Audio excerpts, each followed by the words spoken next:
ক্ষমতার আস্ফালন কখনো সমস্যার সমাধান নয়।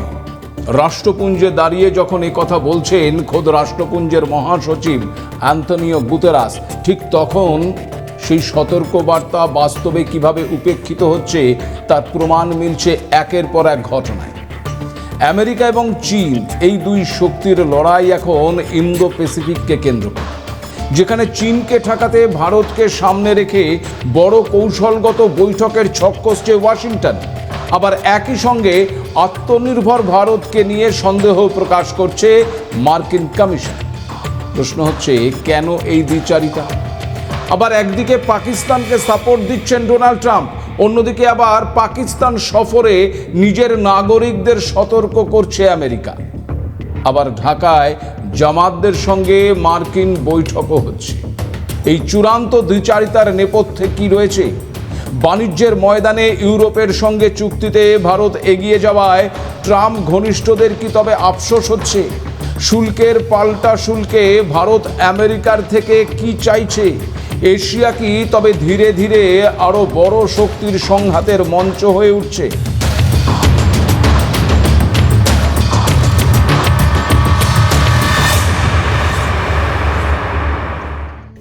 নমস্কার, আপনারা দেখতে শুরু করেছেন এডিটার্স ডায়েরি। আমি ভাস্কর দত্ত আরও একটি নতুন এপিসোডে আপনাদেরকে স্বাগত জানাই।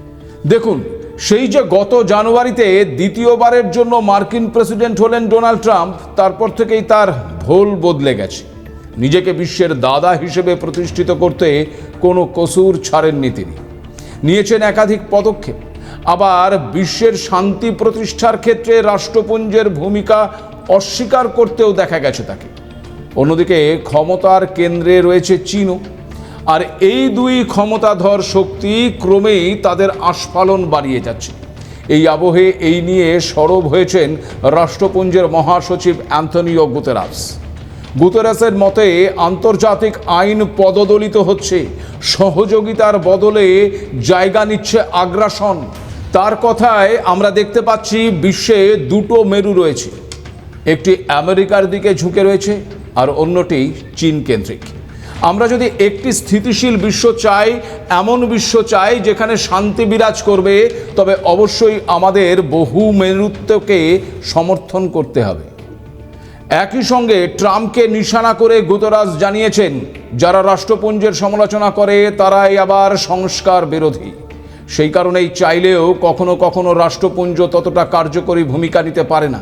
আসলে রাষ্ট্রপুঞ্জের মহাসচিব আশঙ্কা প্রকাশ করেছেন, দুই শক্তি অর্থাৎ আমেরিকা এবং চীনের আস্ফালন বা প্রতিদ্বন্দ্বিতার প্রভাব সমগ্র বিশ্বকে বিভক্ত করতে পারে এই আশঙ্কা থেকে। আর এই আশঙ্কা যে অমূলক নয় তা আপনারাও জানেন, আমিও জানি। তবে আশঙ্কা থাকলেও এই আস্ফালন থামানো খুব কঠিন, কারণ আমেরিকা এবং চীনের মধ্যেকার ক্ষমতার লড়াই কিন্তু কনস্ট্যান্ট। এবার তাই চীনকে টেক্কা দিতে ভারত কেন্দ্রিক বড় বৈঠকের আয়োজন করছে আমেরিকা।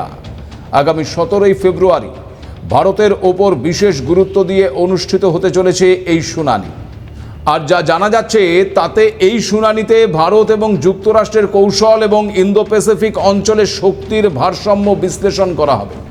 এছাড়াও এই বৈঠকে ভারত চীন সম্পর্কের অর্থনৈতিক এবং প্রযুক্তিগত দিকেও যাচাই করা হবে।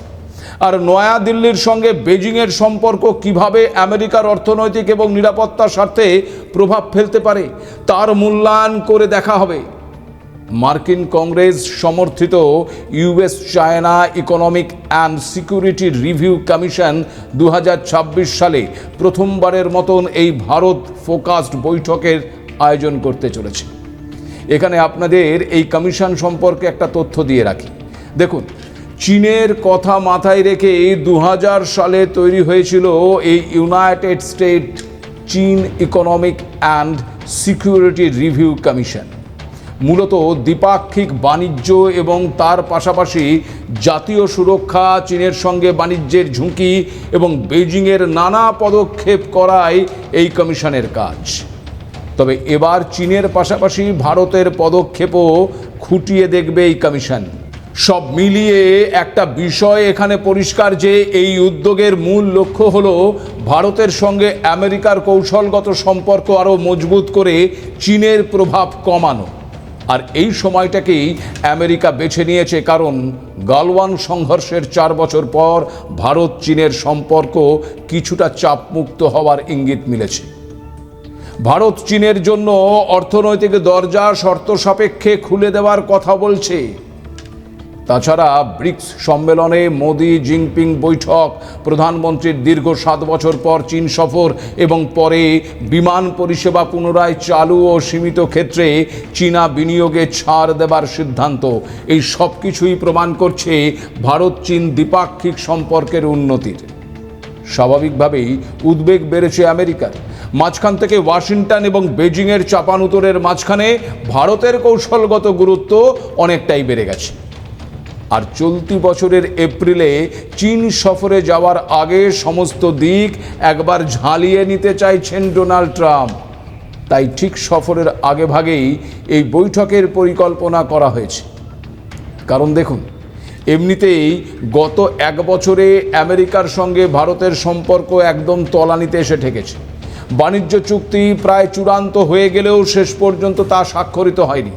তারপরেও ভারতের ওপর শুল্কের বোঝা চাপিয়েছেন ট্রাম্প। এর মাঝে আবার বেশ কয়েকবার ভারতের অভ্যন্তরীণ বিষয়ে হস্তক্ষেপ করার চেষ্টাও করেছেন মার্কিন প্রেসিডেন্ট। ফলে একদিকে ভারত চীন সম্পর্কের উন্নতি, অন্যদিকে আমেরিকার সঙ্গে সম্পর্কের অবনতি প্রকট হয়ে উঠছে। আবার প্রযুক্তি, কৃত্রিম বুদ্ধিমত্তা এবং সেমিকন্ডাক্টরের মতন একাধিক গুরুত্বপূর্ণ ক্ষেত্রে ভারত আত্মনির্ভর হয়ে উঠতে চাইছে, সেটাও কিন্তু আমেরিকার ভয়ের একটা কারণ। আর এর ফলে তাদের মনে প্রশ্ন জাগছে যে প্রশান্ত মহাসাগরীয় অঞ্চলে চীনকে রুখতে ভারতকে বিশ্বস্ত সঙ্গী হিসেবে বিবেচনা করা যায় কি। অন্যদিকে চীনের উদ্বেগ বাড়িয়ে চীনের সশস্ত্র বাহিনীর শীর্ষ আধিকারিক তথা শি জিনপিংয়ের ঘনিষ্ঠের বিরুদ্ধেই দেশের পারমাণবিক অস্ত্রের গোপন তথ্য আবার আমেরিকায় পাচার করার অভিযোগ উঠেছে। চীনের সশস্ত্র বাহিনীর শীর্ষ আধিকারিক লিউ জেনলি আবার জিনপিংয়ের ডানহাত বলেও পরিচিত। এই চক্রান্তের সামিল ছিলেন চীনের অন্যতম শীর্ষ সেনা আধিকারিক ঝাং ইউশিয়া। তার বিরুদ্ধে অভিযোগ, তিনি চীনের পরমাণু অস্ত্র সংক্রান্ত কোর টেকনিক্যাল ডেটা পাচার করেছে আমেরিকায়। শুধু তাই নয়, জেনারেল থেকে প্রতিরক্ষা মন্ত্রীর পদ পেতে গুরুত্বপূর্ণ এবং উচ্চপদস্থ সেনা কর্তাদের যথেচ্ছ ঘুষ দেওয়ারও অভিযোগ উঠেছে তার বিরুদ্ধে। ঝাংকে তদন্তের জন্য আটক করা হয়েছে বলেও জানা গেছে। তবে লিউকে আটক বা গ্রেপ্তার করা হয়েছে এমন কোনো খবর এখনো পর্যন্ত পাওয়া যায়নি। তবে দুজনের বিরুদ্ধেই রয়েছে বিশ্বাসঘাতকতার অভিযোগ। স্বাভাবিকভাবেই এই ঘটনা যে আমেরিকা চীনের দ্বিপাক্ষিক সম্পর্কের ক্ষেত্রে তাৎপর্যপূর্ণ তা বোঝাই যাচ্ছে। আর এই সব মিলিয়ে চিন্তা বেড়েছে এখন আমেরিকারও।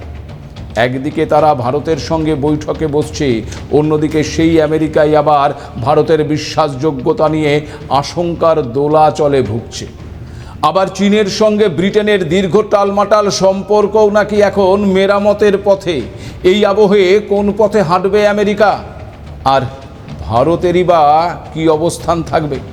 আমেরিকার উদ্বেগ বাড়িয়ে দীর্ঘ টানাপোড়েন এবং পারস্পরিক অবিশ্বাসের পর আবার সম্পর্ক মেরামতের পথে হাঁটছে চীন এবং ব্রিটেন। ওয়াশিংটনের রক্তচক্ষুকে উপেক্ষা করেই চীনের সঙ্গে বাণিজ্যিক ঘনিষ্ঠতা বাড়াতে সক্রিয় হয়েছে ব্রিটেন। ইতিমধ্যেই বেজিংয়ে চীনের প্রেসিডেন্ট শি জিনপিংয়ের সঙ্গে ব্রিটিশ প্রধানমন্ত্রী কিয়ার স্টারমারের 3 ঘন্টার দীর্ঘ বৈঠক সম্পন্ন হয়েছে। 8 বছর পর কোনো ব্রিটিশ প্রধানমন্ত্রীর চীন সফর শুধু রাজনৈতিক বা কূটনৈতিক সৌজন্য নয়, বরং দু দেশের সম্পর্কে জমে থাকা বরফ গলানোর চেষ্টা বলেই মনে করছে কূটনৈতিক মহল। গত কয়েক বছরে হংকংয়ে গণতন্ত্রপন্থী আন্দোলনে চীনের কড়া দমননীতি, 2020 সালে জাতীয় নিরাপত্তা আইন, গুপ্তচর বৃত্তি এবং সাইবার হামলার অভিযোগ, এই সমস্ত কিছু মিলিয়ে দূরত্ব বাড়ছিল লন্ডন এবং বেজিংয়ের মধ্যে। এমনকি জাতীয় নিরাপত্তার যুক্তিতে ব্রিটেন চীনা প্রযুক্তি সংস্থার ওপর নিষেধাজ্ঞাও আরোপ করেছিল। সেই পটভূমিতেই এবারের বৈঠককে ইতিবাচক মোড় বলে দেখা হচ্ছে। চীনের রাষ্ট্রীয় মাধ্যমের দাবি, শিক্ষা, স্বাস্থ্য, অর্থনীতি, কৃত্রিম বুদ্ধিমত্তা, জীববিজ্ঞান এবং নতুন শক্তি খাতে সহযোগিতা বাড়াতে দুদেশ সম্মত হয়েছে। পাশাপাশি ব্রিটিশ নাগরিকদের আবার ভিসা মুক্ত প্রবেশের বিষয়ে বিবেচনা করার ইঙ্গিতও দিয়েছে বেজিং। আর এই বৈঠকের ফলে বেজায় চটেছে আমেরিকা। ক্ষোভ প্রকাশ করেছেন খোদ মার্কিন প্রেসিডেন্ট ডোনাল্ড ট্রাম্প। ব্রিটেনকে সতর্ক করে তিনি জানিয়েছেন, বেজিংয়ের সঙ্গে এই মাখামাখি লন্ডনের জন্য বিপজ্জনক হতে পারে। যদিও সেটা কেমন বিপজ্জনক বা কোন দিক দিয়ে বিপজ্জনক সেসব কিছু স্পষ্ট করেননি মার্কিন প্রেসিডেন্ট। তবে আমেরিকার এই সতর্কবার্তাকে সরাসরি চ্যালেঞ্জ না জানালেও নিজেদের অবস্থানে অনর ডাউনিং স্ট্রিট। কিয়ের স্টারমার সাফ জানিয়ে দিয়েছেন, আমেরিকার সঙ্গে ব্রিটেনের প্রতিরক্ষা এবং নিরাপত্তা সংক্রান্ত সম্পর্ক অভিন্ন। তবে ব্রিটেন নিজের জাতীয় স্বার্থে চীনের সঙ্গেও সুসম্পর্ক রাখতে চায়। তার মতে আধুনিক কূটনীতিতে আমেরিকা বা চীনের মধ্যে কোনো একটি পক্ষকে বেছে নেওয়ার বাধ্যবাধকতা থাকা উচিত নয়। ফলে ক্রমেই উষ্ণতা যে বাড়ছে সেটা কিন্তু পরিষ্কার। আর ট্রাম্পের গোঁসা তো হবেই, কারণ 2025 সালে আমেরিকায় ছিল ব্রিটেনের সবচেয়ে বড় বাণিজ্যিক অংশীদার। তার আগে আবার দিন কয়েক আগে বেজিংয়ে গিয়েছিলেন আমেরিকার প্রতিবেশী দেশ কানাডার প্রধানমন্ত্রী মার্ক কার্নে। তারপরেই কানাডার ওপর অতিরিক্ত শুল্ক আরোপের হুঁশিয়ারিও দিয়েছিলেন এই ট্রাম্প।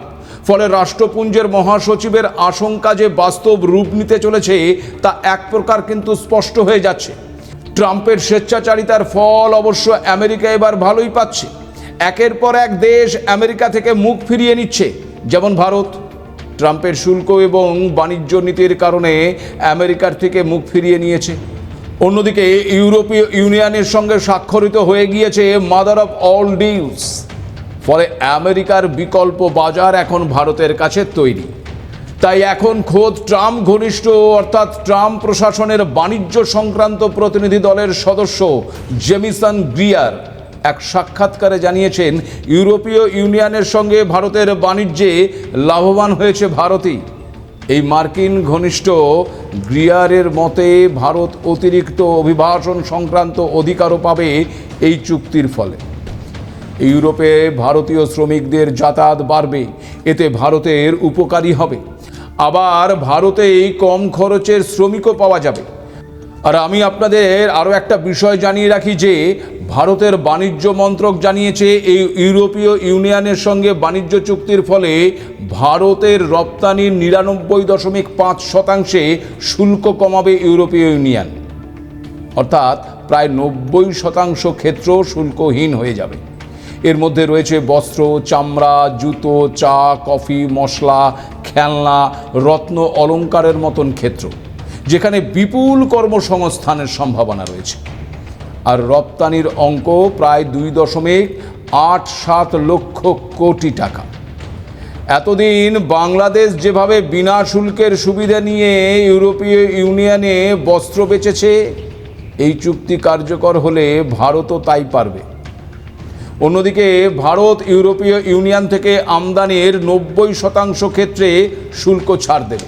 ফলে জার্মানির মতন দেশে তৈরি 25 লক্ষ টাকার বেশি দামের গাড়ি থেকে ইউরোপের ওয়াইন, অ্যালকোহল সব কিছুই ভারতে এবার সস্তায় পাওয়া যাবে। এই চুক্তি নিয়ে ট্রাম্প ঘনিষ্ঠ গ্রিয়ার তিনি আবার বলেছেন, মুক্ত বাণিজ্য নীতির কিছু খারাপ দিকও রয়েছে। আমেরিকা তা শোধরানোর চেষ্টা করে যাচ্ছে, কিন্তু ইউরোপীয় ইউনিয়ন এই নীতিতেই বেশি আকৃষ্ট হচ্ছে। অর্থাৎ সব মিলিয়ে এখন আফসোস করছে ওই আমেরিকা। ফলে আমেরিকার সঙ্গে বাণিজ্য চুক্তি নিয়ে যে কৌশলে চাপ বাড়ানোর চেষ্টা করছিলেন ট্রাম্প, সেটা কি আদৌ আর কাজ করবে? এটা কিন্তু এই মুহূর্তে একটা বড় প্রশ্ন। কারণ বিভিন্ন রিপোর্টে দাবি করা হচ্ছে ভারতের বিদেশমন্ত্রী এস জয়শঙ্করের আসন্ন মার্কিন সফরের সময় এই চুক্তির বিষয়ে একটি বড় সিদ্ধান্ত নেওয়া হতে পারে। আরেকটি সমীক্ষায় দেখা যাচ্ছে যে ভারতীয়দের বেশিরভাগই মানুষ চাইছেন শুল্কের জবাব ওই আমেরিকাকে শুল্কের মাধ্যমেই দিতে। India Today C voter moods of the নেশনের সমীক্ষা বলছে 45% উত্তরদাতা চাইছেন মোদী সরকার যেন প্রতিশোধমূলক শুল্ক আরোপ করে ট্রাম্পের আমেরিকার ওপরে। অর্থাৎ ভারতীয় সমাজ কোনোভাবেই আমেরিকার দাদাগিরি মুখ বুজে মেনে নিতে রাজি নয়। তার উপর ট্রাম্পের মতন দুমুখো মার্কিন প্রেসিডেন্টকে তো আর কেউ বিশ্বাস করতেই চাইছেন না। কারণ তিনি গত কয়েক মাস আগেই পাকিস্তানের সেনা প্রধানের সঙ্গে নৈশভোজ করেছিলেন। পাক প্রধানমন্ত্রী শেহবাজ শরীফ এবং সেনাপ্রধান আসিম মুনিরের সঙ্গে বৈঠক করেছিলেন, তাদের প্রশংসায় পঞ্চমুখ হয়েছিলেন। তিনিই এখন পাকিস্তান নিয়ে চাপ খাচ্ছেন। পাকিস্তানের সংবাদ মাধ্যম ডনের প্রতিবেদন অনুযায়ী মার্কিন স্টেট ডিপার্টমেন্ট গত 26শে জানুয়ারি পাকিস্তান ভ্রমণ নিয়ে সতর্ক বার্তা জারি করেছে। মার্কিন নাগরিকদের বলা হয়েছে পাকিস্তান ভ্রমণের পরিকল্পনা করলে অন্তত দুবার ভাবতে। এর কারণ হিসেবে কি বলা হয়েছে জানেন? এর কারণ হিসেবে বলা হয়েছে পাকিস্তানে ক্রাইম, বিশৃঙ্খলা, সন্ত্রাসবাদ এবং অপহরণের ঝুঁকি রয়েছে। পাকিস্তানকে যুক্তরাষ্ট্র তাদের ভ্রমণ সতর্কবার্তার 3 নম্বর ক্যাটাগরিতে রেখেছে। তার মানে কোনো ধরনের সতর্কবার্তা ছাড়াই পাকিস্তানের সন্ত্রাসী হামলা হতে পারে।